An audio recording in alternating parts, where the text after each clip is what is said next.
So we're off schedule, but we're not going to be out of time. So don't worry about the times on the schedule. That's my job. So I'll get you to the beach, okay? Because there's some great topics. So our next lecturer is Dr. Ravindra Kolhe, and he will talk to us about AI and medicine.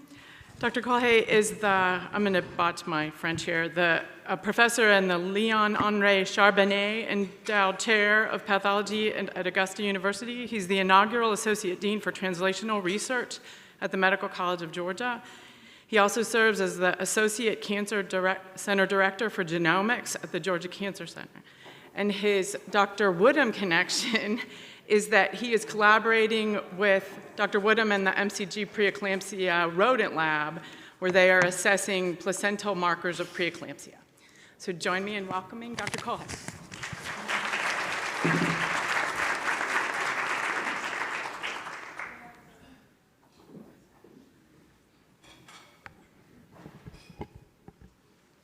Good morning, and thank you, Dr. Woodham, for inviting me here. So these are some of my disclosures. I work with College of American Pathology, so I'm a pathologist by training. I'm a molecular pathologist, and I sit on the AI committee for CAP, as well as some of the machine learning algorithms at AMA, and work with a few other companies who do a lot of AI-related work, especially IBM and 1cellD. So throughout my talk, I have identified few quotes from art and especially movies, which would sound like this. The opinions expressed are my own and do not necessarily reflect those of my employers. Okay. And so you can hear some of these during the talk, but most importantly, I have also used AI during this. So first question, how many in this room have or use generative AI in the regular practice or even personal use? Okay, 1, 2, 3, 4, 5. So mostly like ChatGPT probably is going to be the easiest one. So I would say less than 5% of the room. So I think this is a right audience for me to go ahead and talk about it. So I want to talk about what exactly we're doing, what's the potential of this, what are the applications in medicine, what are the benefits and challenges, and then I want to debunk some of the misconceptions like, oh, is AI going to replace physicians at some point? And then I think at some point we have to come with a framework with each and every subspecialty of adopting AI in a very responsible manner. So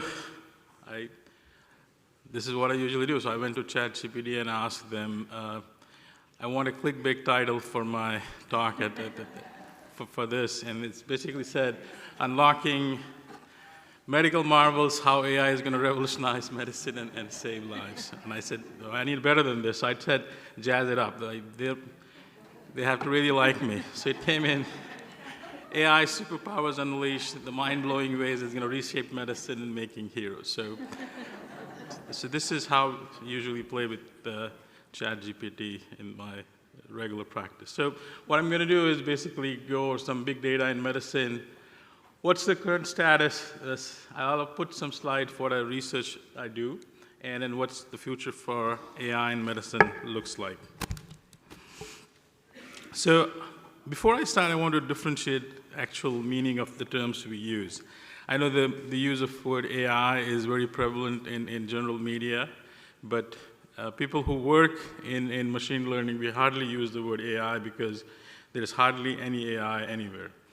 So most, if not anything we do is called as machine learning and algorithms. So these are computer algorithms which we give to a system, we train them, and they can get better and bigger.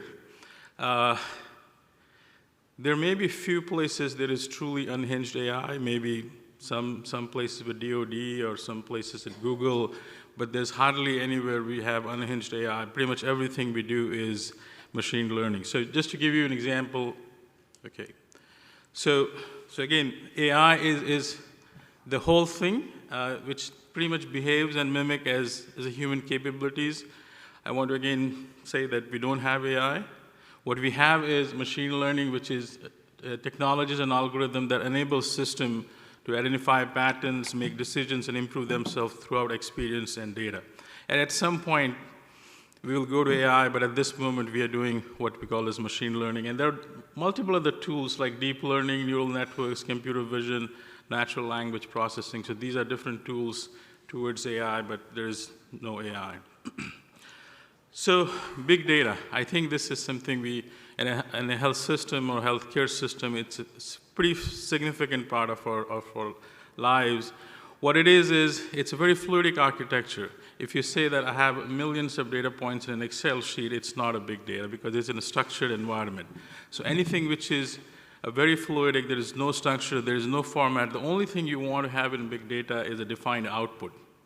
So whatever you want to know is the only thing which goes in big data. And then there's a good definition by Dan Arliett from Duke this is exactly the problem with big data. Nobody knows what it is, but everyone says they're doing it, and that's why everyone wants to do it.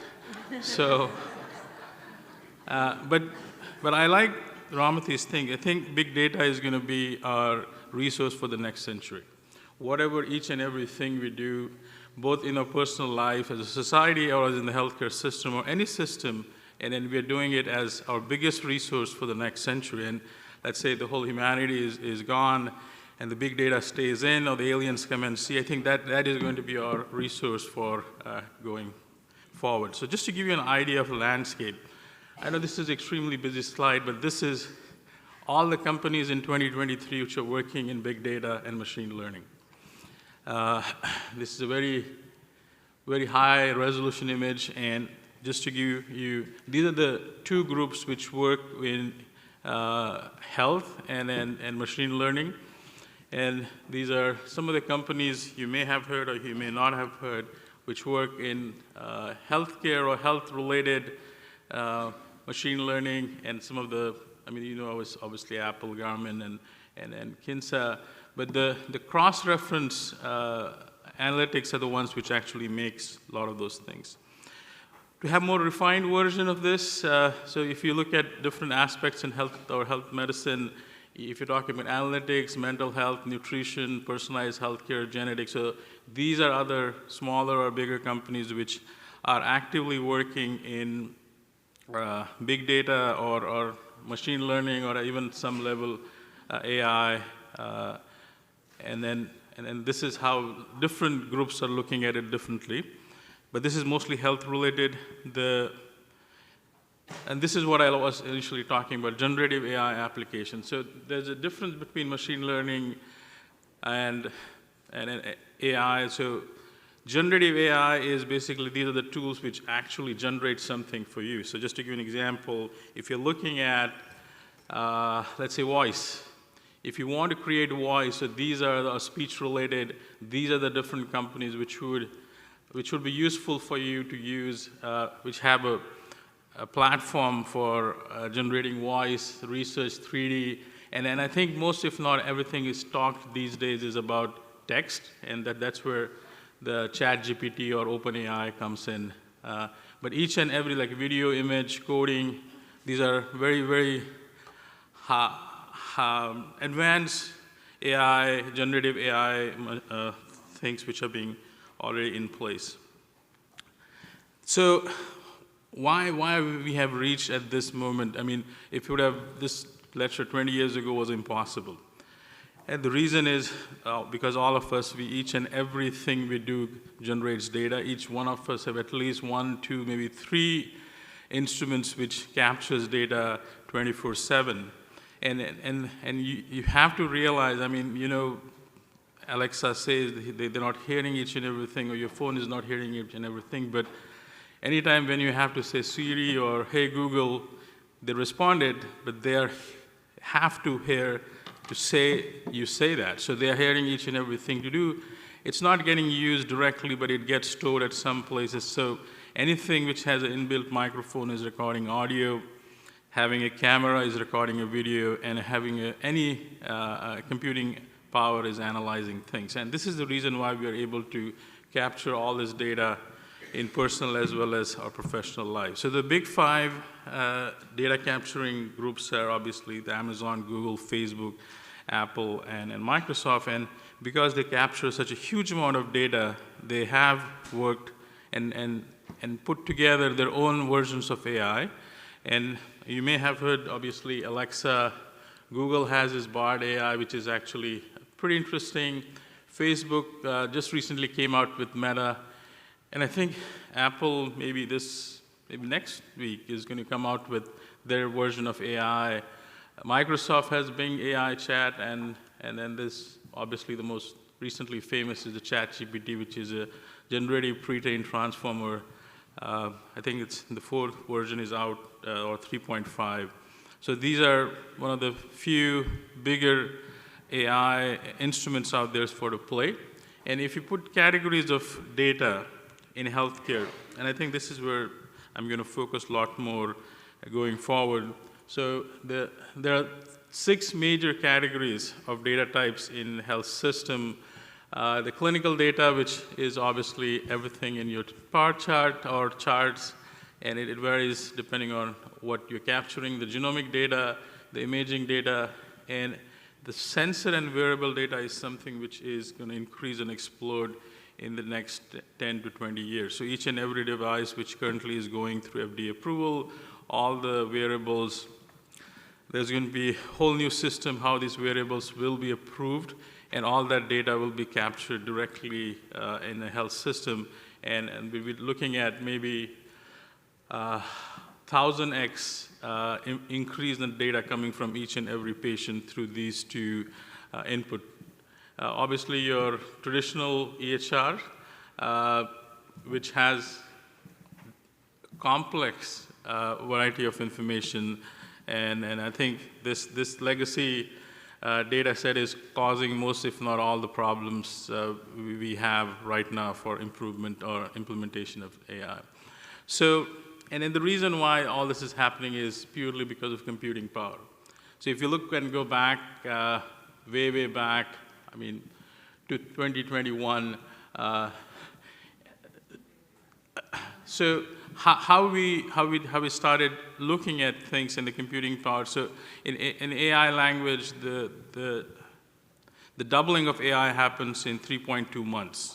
So whatever 3.2 months before ChatGPT was, it has doubled at this moment, and that doubling time gets decreased as things go.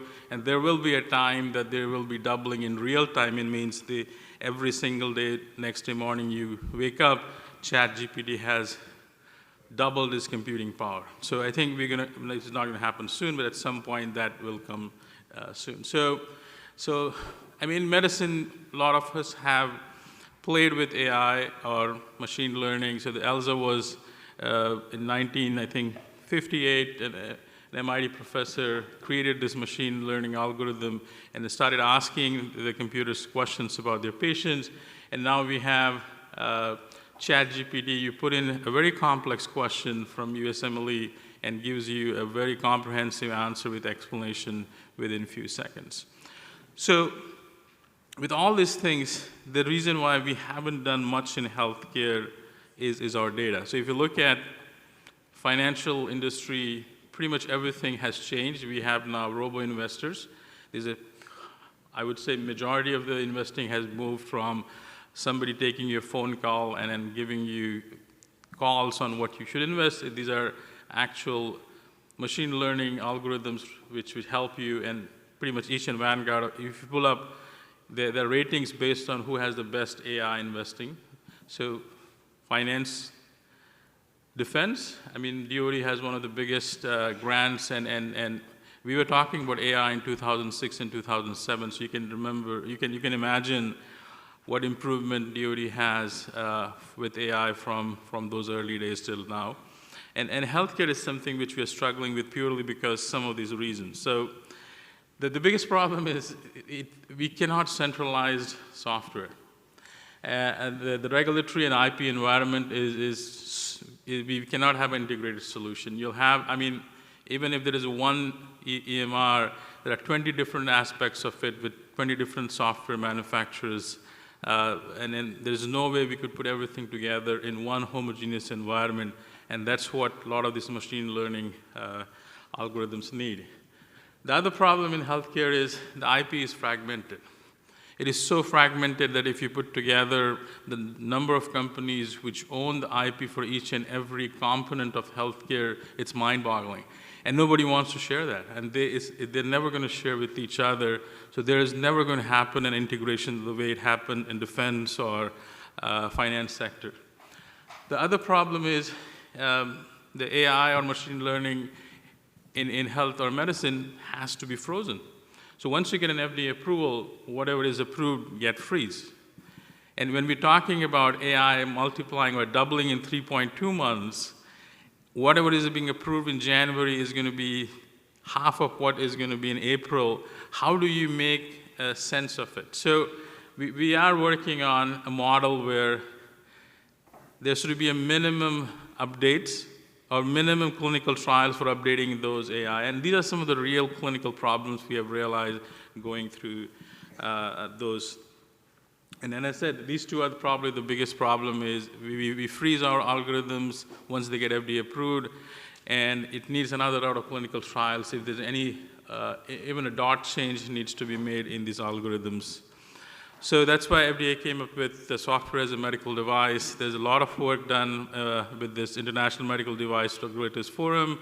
There's a Digital Health Innovation Action Plan. FDA is learning with us. I mean, the industry is way ahead, I would say 10, 15 years ahead of what FDA wants from them.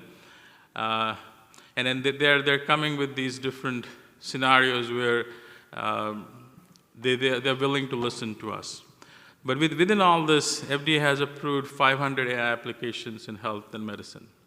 So this is a tremendous amount of work done by a lot of companies, and as of now, there are 520. So the first one was approved in 1995.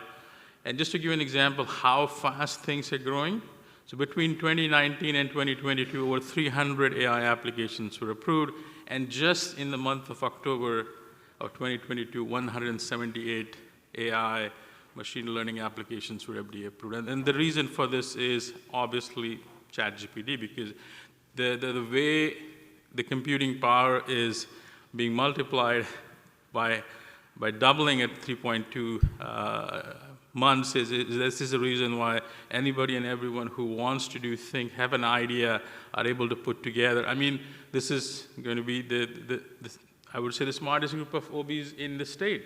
So by the end of today, if you have an idea that we can put together, and then with all this, the federal government printing so much of money, the stock market being so high, if you go to Silicon Valley or San Jose, each and every company is actually looking for some ideas to put together for developing a machine learning and AI.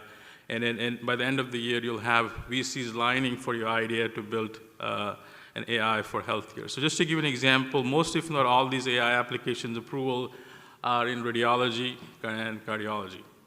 And then I think the reason for that is data. Radiology has a very homogeneous data. It's digital imaging. The same thing is happening with pathology, and I'm part of it. And this is one of the reasons why most of the work for machine learning and developing was done with radiology. So what exactly they're doing in radiology is automated identifying these images. I mean, you basically are able to make diagnosis by machine learning and AI without a radiologist involvement. And most, if not all of these are related to that. You can have an automated report, clinical support. They're helping the imaging technologists, identification, contouring of specific types and organs, image reconstruction, and increased workflow. So all these 396 applications are related to some of those radiology-based uses. So I was at the HIMSS, the Healthcare Information and Management Systems Society is where all these things happen. And in last year's meeting, there were more than 1,400 vendors which were showing clinical and non-clinical healthcare applications which were AI-based. So you can see this is not something happening 25 or 50 years from now. This is happening right now. And I think the question is, where do you want to be? How can we be a part of it? And one of the things which I liked is there's a lot of non-clinical AI in a healthcare system, and I think this is what is going to will be adopted at the beginning, and then the clinical AI will be adopted. And just to give you some examples, so this was the DTC contraceptive FDA approval. This was way back pre-COVID, and this was the first FDA approval for an app-based. The second one, which is we always talk about, is diagnosing of diabetic retinopathy. And then there are clinics which you put your eyes in, it makes the diagnosis without any involvement from an optometrist or ophthalmologist.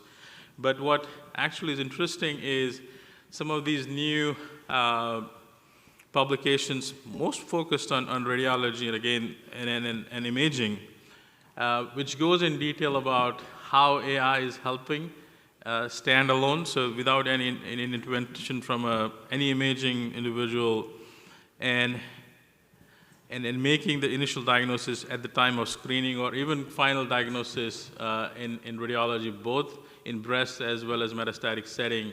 And I found this NEJM article which came last year, which talks about AI estimation of gestational age from blind ultrasounds in low resource setting, which I think anything which has to have an imaging with a very homogeneous data type is going to get AI induced in it.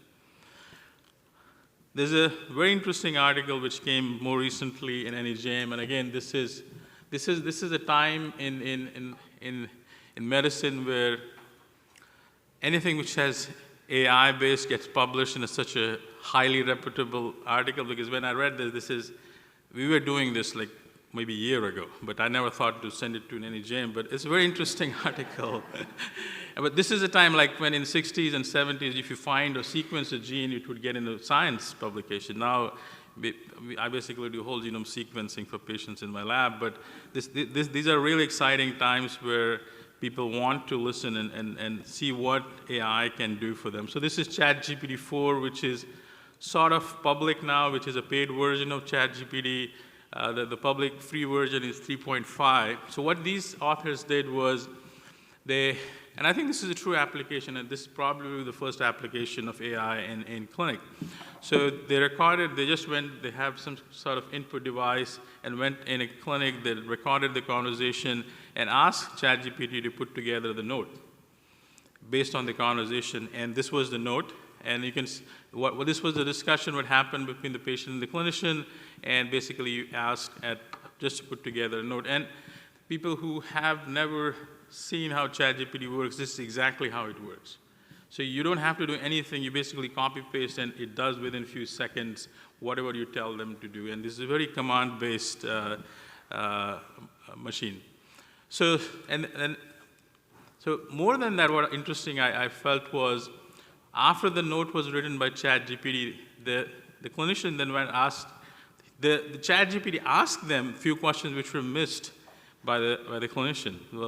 Like, what was the BMI? What was the blood test? Did you order this? And then, after giving that information, the clinician asked them, can you revise the note? And then the ChatGPT revised the possible version, which actually was missed by the physician in the clinic. So this is the level of preciseness happening in ChatGPT. And the scary or the good part is ChatGPT is not even built for medicine. It's built for, the database is general. So we're not talking about this AI in medicine type machine learnings or databases. The ChatGPT is publicly available data. It just takes it and gives you what you feed him, or it, sorry. And this is the scary part. I mean, if it is something which is so general, can do something so specific and precise, it is amazing. And then I think that's the reason why it's getting published in NEJM. So, and this is the classic example. Like you feed them you feed it a question from USMLE, and this is a very complex question. And within few seconds, you not only get an answer which is correct, it gives you a very detailed explanation of what the answer is. So I played with it. I mean, this is ChatGPT 3.5. So I gave them, we have ABP, American Board of Pathology, has some practice questionnaires. I'm pretty sure your board has it. So I copy-pasted the question, which is pretty complex, and I guarantee you, if I ask this question to our fellows or the resident, they would not get it, because it's a cytology-based CPT code question, like what's the correct CPT code if you're doing multiple passes on an FNA? And within a few seconds, the ChatGPT code not only got the correct answer, with an explanation, like why you need 88331 times 1 and then 883 times 3, because the first pass get 1, the other passes get 2. And this is a very, very complex question. I mean, there are people who are specialized in pathology coding to do these kinds of stuff. So, and this is, again, coming from general population. So I pretty much have given them all the study questions on ABP's website, and each and every question came with correct answers, with great explanation within a few seconds. So one of the things we're worried about is open book examination for MOC. So I think this is what, so this is going to be a very problematic issue because, but again, you have to, Google, you can Google, you can open a book, that's allowed by the boards. So ChatGPT is now an integral part of what we do. So how do you make it not open? I mean, that's another question. So these are some of the non-clinical applications in healthcare which are FDA approved. They're more focused in revenue cycling, healthcare tracking app, detection of solutions and gap in health equity, tracking for length of stay. And I think these are the ones which are going to get adapted in the next 5 years pretty fast because, again, healthcare systems are way bigger than what physicians are. So whoever is making the decisions to adapt technologies are people who are going to make money, save money, those kinds of people. And these are phenomenal applications. So some of the example I wanted to give was for revenue cycle AI. And so you know all the payers are already using AI. There has been already a big lawsuit that AI is being used for denying authorization. And now the question is, why can't we use AI for pre-authorization? So it's basically have your AI call my AI kind of stuff. So, and I mean, they have been using with at least I think the last 4 or 5 years. More recently, the data came out. And then these are some of the automatic application, the coding and billing, manual versus AI-based prior authorization, estimation of medical bills before treatment, and then automating the process of checking claim status with insurance companies. So these are some of the great examples in revenue cycle, better management of scale resources, operating rooms, and I think Mayo is already implementing in there. They have 300 surgeons with 139 operating room, and they use AI to organize who's going to operate what day, what time, with what patients, and they have seen the overtime reduced by physicians by 10% and utilization of space go up by 19%. Mass General has an AI predicting whether a particular patient will likely come back for an appointment and how that needs to be scheduled. And then these kinds of things, if you plan it properly, it is helping them. Supply chain, I think that's another in the healthcare system is a major issue. 25 billion per year is lost in unnecessary ordering stuff. And then this AI, I mean, these are all the references or articles which basically are already in process at some places which are using it. But the most important and probably striking thing for me is the regulatory aspect of it. So if you think as AI something in future, you really have to think it because CMS already has an AI playbook. It's just version 2.0. So it's not even the first time they're putting it together. HHS has AI playbook. AMA subcommittee on AI recently came out with the recommendation to use AI under FTC so that it's regulated properly. Both the president, this came out as an executive order in actually December of 2020 during that chaos, but President Trump signed executive order about AI and how they should be used in the federal government. And then the President Biden's White House actually has a blueprint on all what AI should be doing and what Bill of Rights. So these are very serious, I would say, regulatory key consideration already being in place by major federal authorities or administrations or organizations. And one of the things which I personally work and like to do is wearables. So wearables in healthcare system is going to transform the way we practice medicine. And it may sound very futuristic at this point, but I've seen some data in meetings where people have presented information where the amount of information captured by your watch or whatever type of wearable you're using, and that can be incorporated in a very meaningful, presentable way in the health system for you to look at it from visit 1 to visit 2. So between the 2 visits of a patient, all the data in real time captured and presented in a very meaningful way, and then again having an AI in the back end to make sense of that data and help you not only navigate that data coming from wearable, but also make recommendations on what you should do.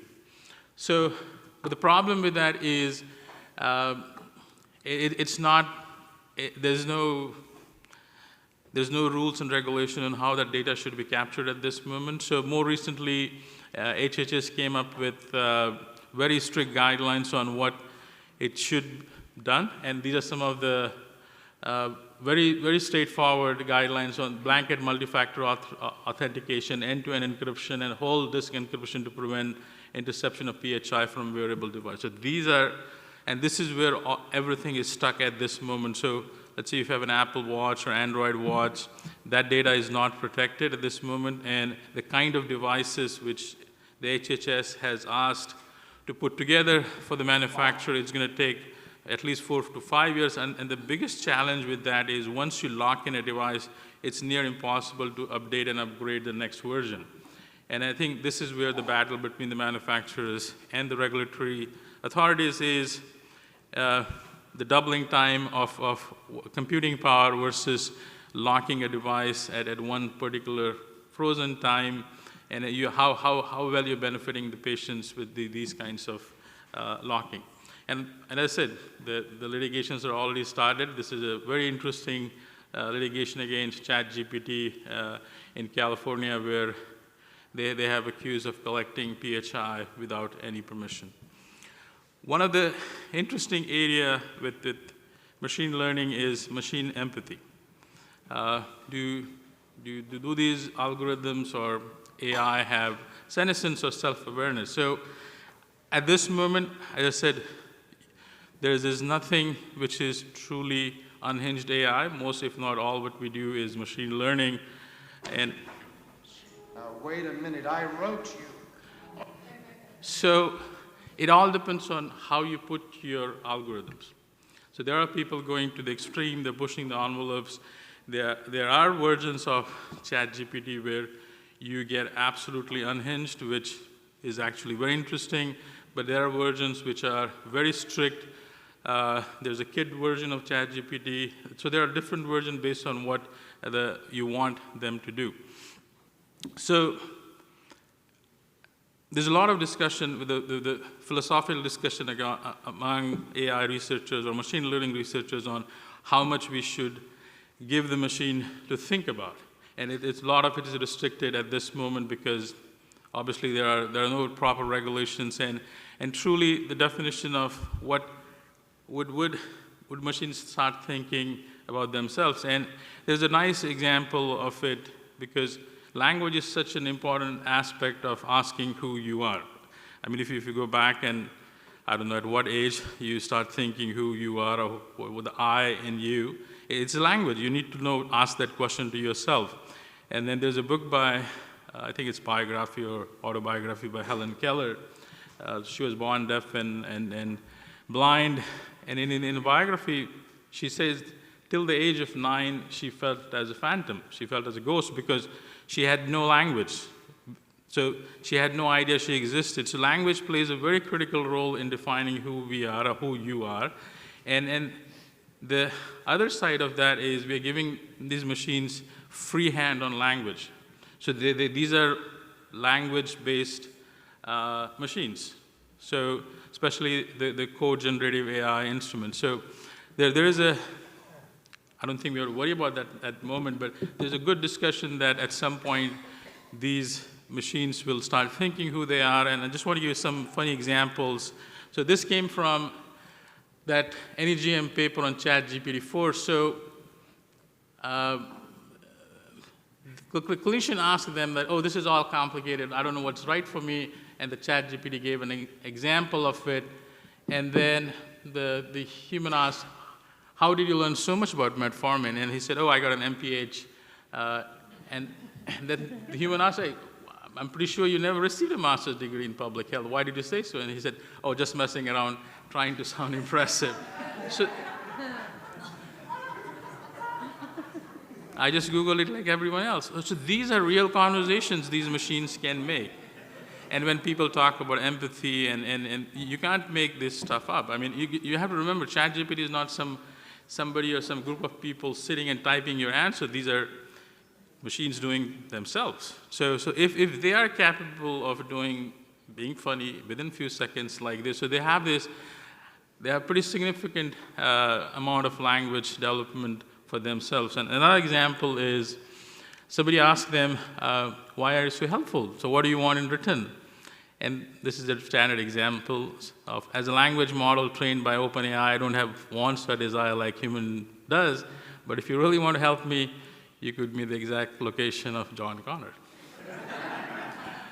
So this is a reference to Skynet. So they are really this funny, and this is somewhat worried or worrisome. So this is a great book if you want to read about it. It's actually a very old book. Philip Dick in, I think, 1960 or 68, I forgot. So he wrote this about, do androids dream of electric sheep? I mean, when they go to sleep, they dream so I want to pair that with this study from UCSD where they compared in a control group patients who were given answers by ChatGPT versus patients who were given answers by physician. And surprisingly, the ChatGPT was 7 times more empathetic than the human response. Or not surprisingly. So while machine-manufactured empathy may be anxiety-induced to many, but AI, I don't think it is not going to replace physician in conversation, but it can definitely help physicians with empathy. And I think there's a lot more research going in this particular aspect of AI-induced empathies in physician and how we can take this study to the next level. So with that, I just want to bring to attention that 25 years ago, so this same exact week, Skynet became self-aware. So, but if you look at AI in media or even art, or mostly of this Hollywood or written art, I think they do a very good job in educating people, and then these are some of the great examples, but there are 3 examples which I really like is obviously Matrix, Skynet, but there was a television program called Person of Interest, and I think they were able to put together, I think it was too long of a series, but they were able to educate the general public on what AI would do, and this was a very, again, 10 years old series, which at this day and age does not even seems futuristic. So we know now AI has that kind of capabilities to do what Person of Interest AI was doing at that time. But again, you remember, there are a lot of issues with AI, and one of the major issues is the data. The data is so bad that if you fully rely on unhinged data or unhinged AI, it's going to make things worse than that. So one of the textbook example is NEDA's AI-powered chatbot called Tessa, and Tessa was somewhat very open, and they gave it to the patients and in general public, and it eventually ended up being extremely detrimental, and they have to not only pull it off, but there's not any single organization which actually now using any LLM-based AI for any of those things. A great article in New York Times which talks about when AI chatbots hallucinate, which goes in detail about how bad the data these AI chatbots are using. The Microsoft chatbot Tay, they have to take it down within 24 hours. It ended up being so bad because this was, again, a very unhinged chatbot. So, and then I just want to give a few examples of how AI is bad. So we copy-pasted a text and put it in and asked the AI that, is this real or AI generated? And basically it says 97.38% was AI generated. So this is a Bible. So and this is the US Constitution. And then basically, and the reason for this is publicly available. So if you are in education or teaching system and you're trying to use any AI for checking your students' work, the problem with that is it feeds off data from what's available in public, and if it's available in public, it's going to say it's generated by AI rather than an individual. So be careful about these things. And then obviously there is going to be racial bias in diagnosis purely because of what data is available out there. Gender bias in treatment recommendation, implicit bias in treatment prioritization, and one of the biggest challenge is patient preference bias. So there's a lot of discussion on what patients want.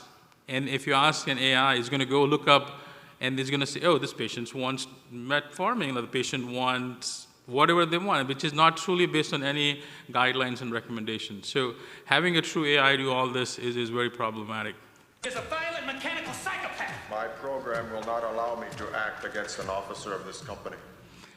And then this is a great movie, and what it does is basically if you program, I mean, what this is they have programmed to not kill officers of one particular company, but kill everybody else. So you can have an AI bias in such a way that your AI bias will be against a particular segment, a particular gender, or particular part of the society. So what does the AI future look like? I mean, I'm giving you the good, bad, but you also have to remember this is very young. You're talking about 5-10 years of AI-based research. So I really like Amara's law. Roy Amara was futuristic at RIT, and he says that we tend to overestimate the effect of technology in short run and underestimate the effect in long run. I think this is the reality of it. So if you want to look at medicine in, let's say, 1923 versus medicine in 2023, but if you want to look at medicine in 2033, it's going to be totally different. It will be dominated with what AI would be. So we will not see in the short run.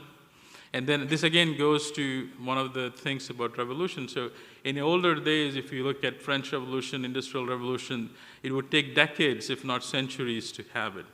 But we live in time in humanity where we see revolution within years. I mean, if you look at the first smartphone introduced in 2007 versus the smartphone which we have right now, or the AI doubling capacity. So these are revolutions which are happening within decades, sometimes in years. And I think that is a dramatic difference with what's happening maybe 1,000 years ago. So we don't really don't need to wait for 10, 20, 30 years to see the effects of what is being done right now.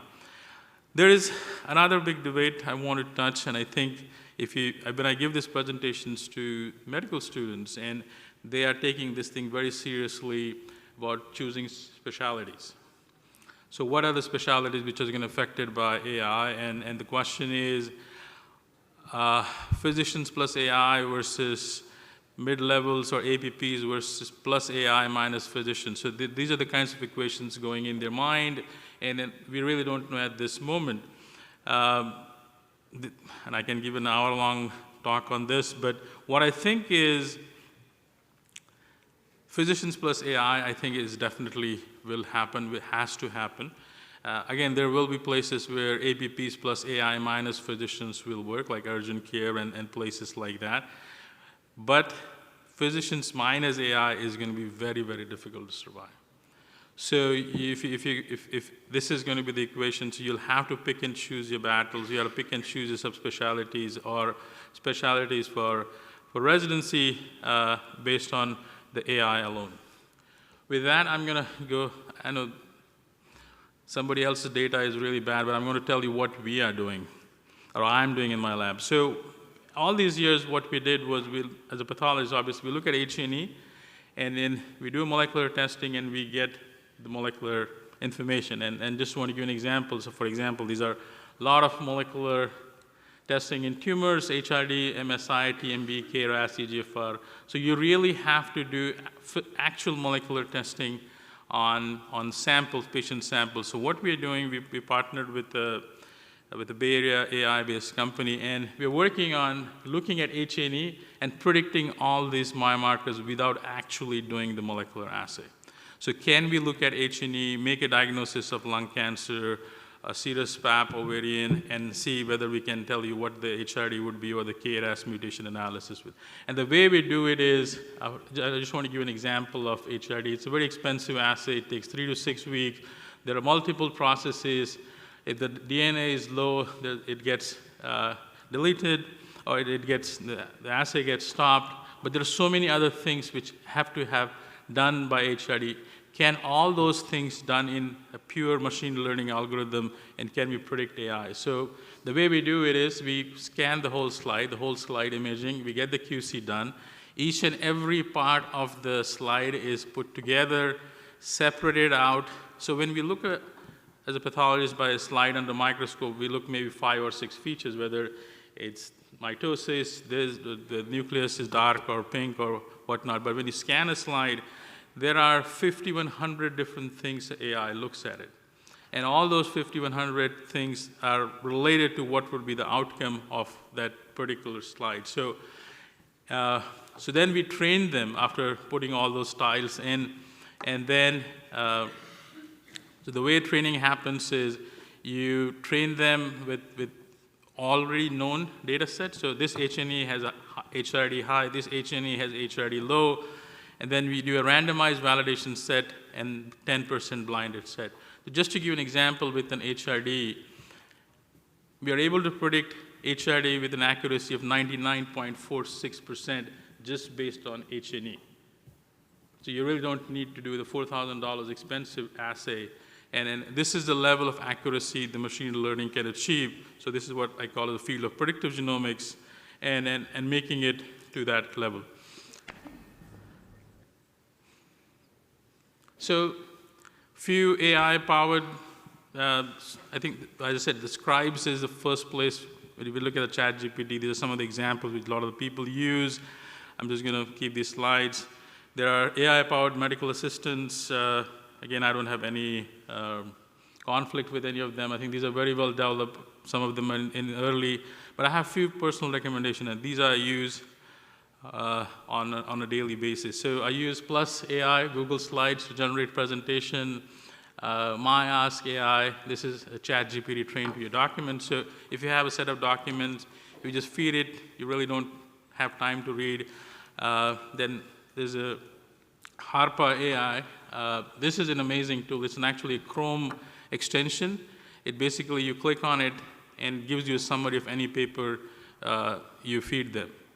So you don't have to worry about reading the entire paper, and then you can just basically, the Harpa gives you a summary of that paper or a document or whatever you want to do. SaneBox is, again, it's an email management system. All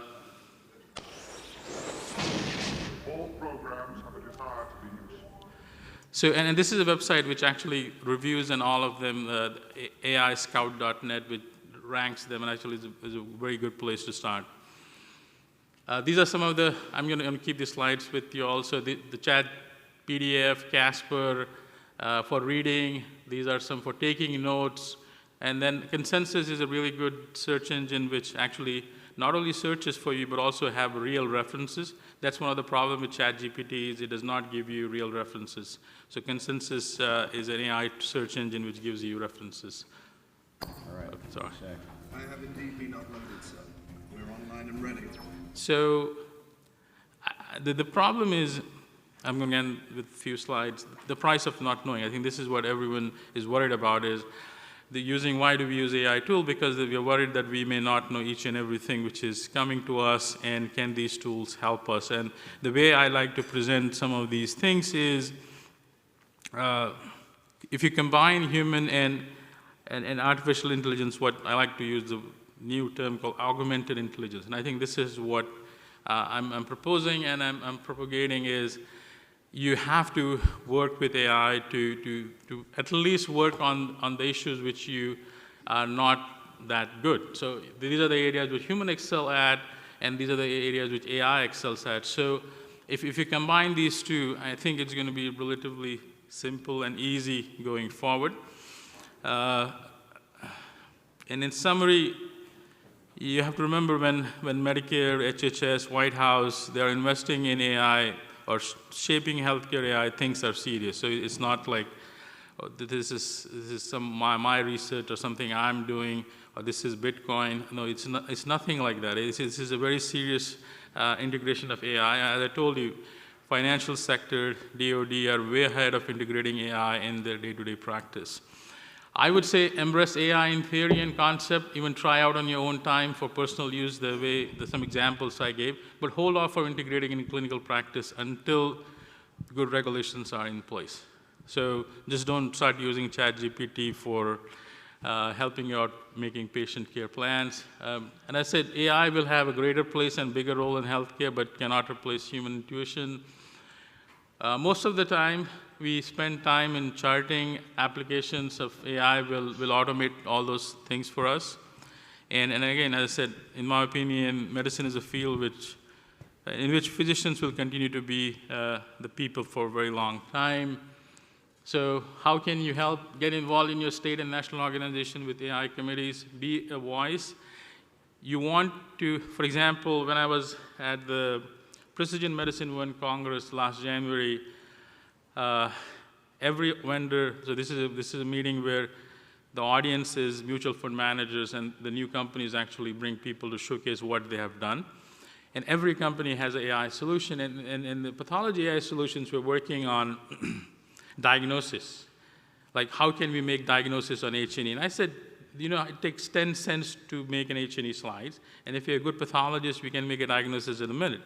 The diagnosis, you're going the wrong direction. What we would like to see is the genomics. The genomics is the expensive part of the whole process. If we can predict genomics post-diagnosis, what everyone in the payers will be interested in. And I think that's the reason I am on that part of my plan. I would say open a ChatGPT account, incorporate it into daily life. I think more recently, Doximity came out with incorporated a beta version of that. So in short, within the career span of anyone in this room, I don't think we have to worry about AI replacing physicians, but rather AI-savvy physicians will be replacing AI-naive physicians. So these are a group of the people in my lab over the last, I would say, 3 years, which helped me during COVID and my AI research. And the other thing is today is an India Day in Augusta. My daughter is an advanced classical Indian dancer for South Indian dance version called Kuchipudi, and she's going to dance. And my younger son is playing a kawali, which is basically throwing shades. And I'm going to miss that, but I had committed to Dr. Woodham to come here, so I wanted to end with this. I'll take any questions. Thank you.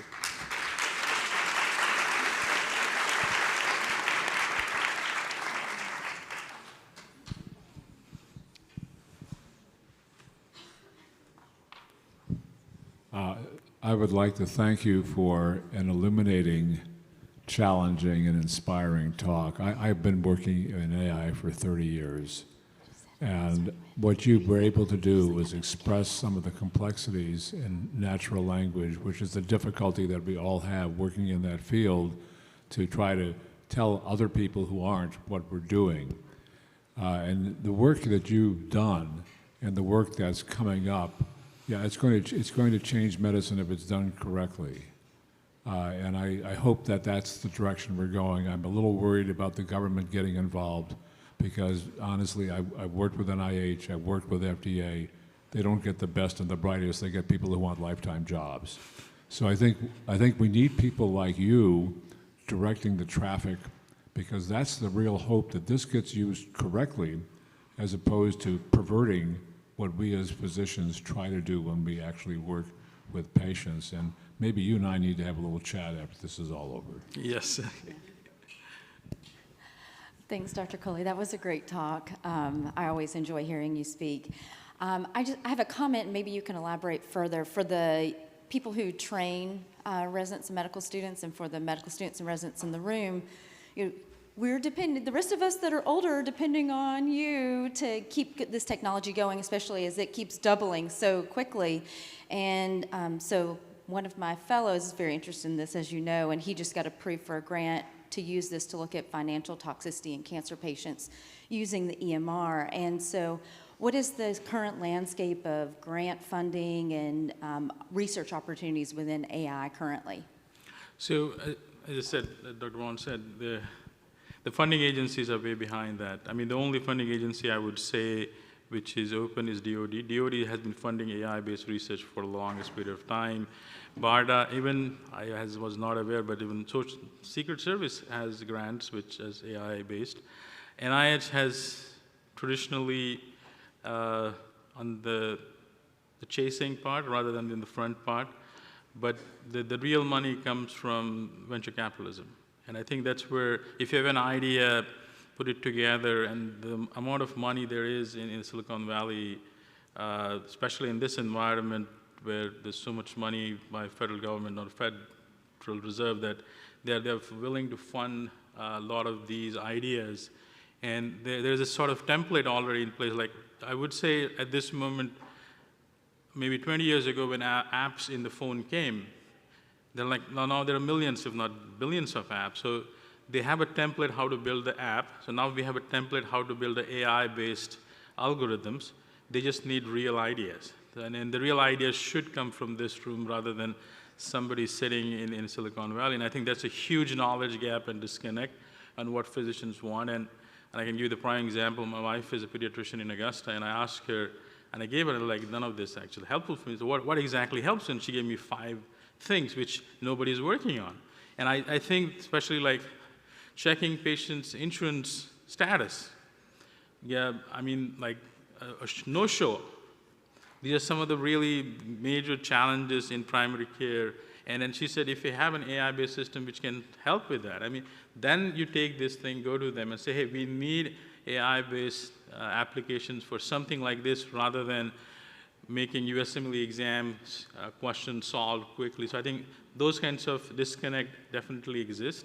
And having real questions coming up from real people who have been practicing and in the trenches makes it pretty good. And then I said, there is funding, but it's very restricted in the sense of coming from people who have definite agenda, both in the industry as well as the governmental sector.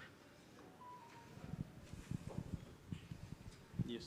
While you were talking, I got on the Doximity one, and in the last 2 minutes have done 2 prior authorization letters that fax directly to the insurance company.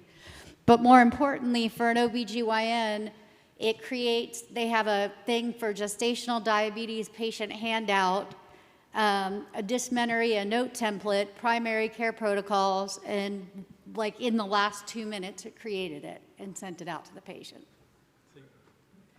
And it has free fax to insurers on the side. Aetna probably doesn't want to know this, but and you just click it and it sends the prior authorization note out for medication or anything like that. The gestational diabetes handout is very patient-friendly. You can put in what their numbers were, and it's about working smarter, not harder. Yeah, I mean, and saving time. I tell you, I gifted my wife on the Mother's Day an account for ChatGPT. And since then, we have a very nice evenings in the house. There's hardly any questions I get, to the extent that she has changed the password of ChatGPT because she doesn't want me to see what she's asking.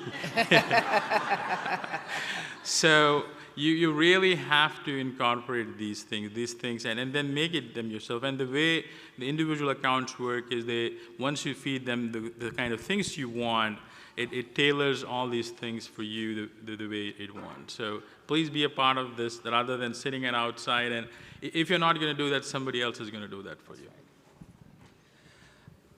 I'm not sure if it's more of a comment. First of all, your talk is phenomenal. Any kind of time I can listen to an AI lecture, I'm constantly there. I'm Lisa Flowers from Emory University.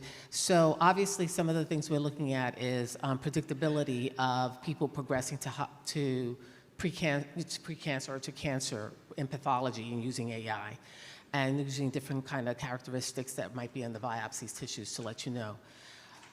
My question to you is, all of those reasons are reasons that I think will pass for NIH and will be supported, right?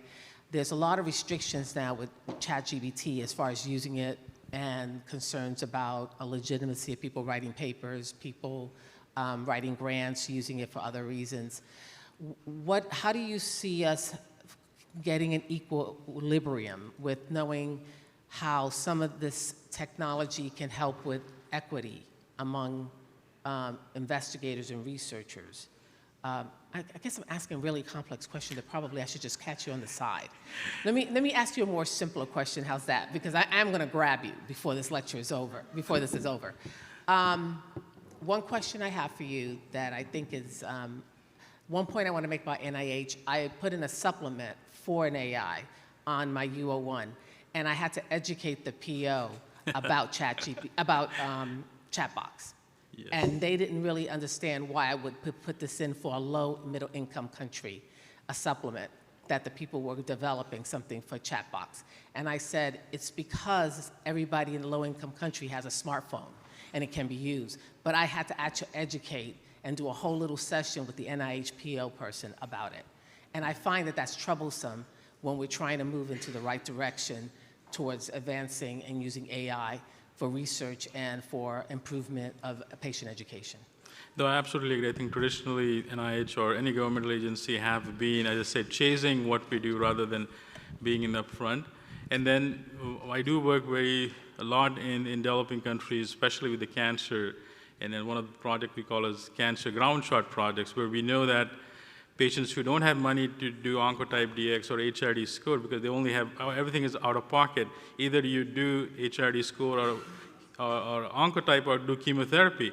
So what we're trying to do with this predictive genomic structure is we can give them a result within 24 hours for $10, and then they can decide whether they want to get chemotherapy or they want to get a PARP inhibitor therapy. So these kinds of things will, going back to your question of equity, is the AI is going to be tremendously helpful and a key tool. And then again, you have to remember who holds that tool. I think that's what, at some point, the question is going to be, do you want somebody in Google or Microsoft hold that too, or that should be something public, you and me helping develop those tools? I think these are the kinds of discussion we are at this moment.